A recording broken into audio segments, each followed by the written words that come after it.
یہ ریڈیو صدائے حریت جموں و کشمیر ہے محمد طارق اپڈیٹس کے ساتھ 1990 میں سری نگر کے مضافات راولپورہ کے نزدیک بھارتی فضائیہ کے 5 اہلکاروں کی ہلاکت کے کیس کی گزشتہ روز ٹاڈا عدالت جموں میں پھر سماعت ہوئی۔ اس کیس کی سماعت کے دوران محمد یاسین ملک موجود نہیں تھے، تاہم ویڈیو کانفرنسنگ کے ذریعے انہیں تہاڑ جیل نئی دہلی سے سماعت میں شامل رکھا گیا۔ بھارتی ایئر فورس اہلکاروں کی ہلاکت کیس کی سماعت کے دوران محمد یاسین ملک کے خلاف فرد جرم عائد کی گئی۔ اب اس کیس کی آئندہ سماعت 16 مارچ کو جموں کی ٹاڈا کورٹ میں ہی ہوگی۔ مقبوضہ کشمیر میں اسلامی تنظیم آزادی نے مسئلہ کشمیر کو کشمیری عوام کی خواہشات اور اقوام متحدہ کی قراردادوں کے مطابق حل کرنے پر زور دیتے ہوئے افسوس ظاہر کیا ہے کہ غیر حقیقت پسندانہ بھارتی رویے اور ہٹ درمی کے باعث سے مسئلہ گزشتہ 7 دہائیوں سے لٹکا ہوا ہے۔ بھارتی کانگریس سے رہنما غلام نبی آزاد نے کہا ہے کہ جموں و کشمیر کو یونین ٹیریٹری بنانا کشمیری عوام کی توہین اور بے عزتی ہے۔ فاروق عبداللہ کے ساتھ ملاقات کرنے کے بعد میڈیا سے بات کرتے ہوئے غلام نبی آزاد نے ریاست کا درجہ بحال کرنے کا مطالبہ کرتے ہوئے سیاسی رہنماؤں کی نظر بندی کو زیادتی سے تعبیر کیا ہے۔ سابق وزیر اعلیٰ محبوبہ مفتی کی بیٹی التجا مفتی نے مطالبہ کیا ہے کہ ان کی والدہ محبوبہ مفتی سمیت تمام دیگر سیاسی نظر بندوں کو رہا کیا جائے۔ جموں و کشمیر پیپلز موومنٹ کے ترجمان نے پارٹی چیئرمین ڈاکٹر شاہ فیصل سمیت دیگر محبوب سیاسی رہنماؤں کی فوری رہائی کا مطالبہ کیا ہے۔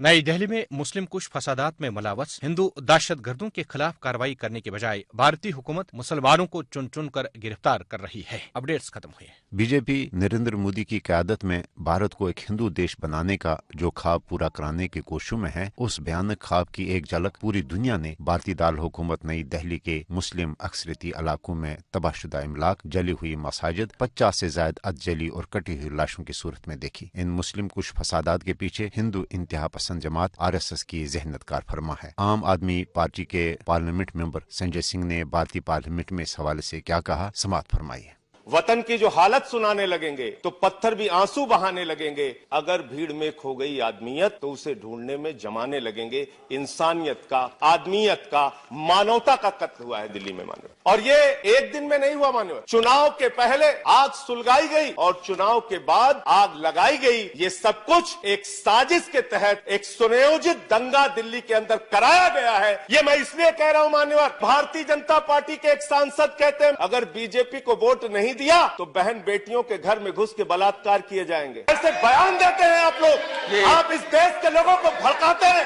3 دن تک دلی چلتی رہی،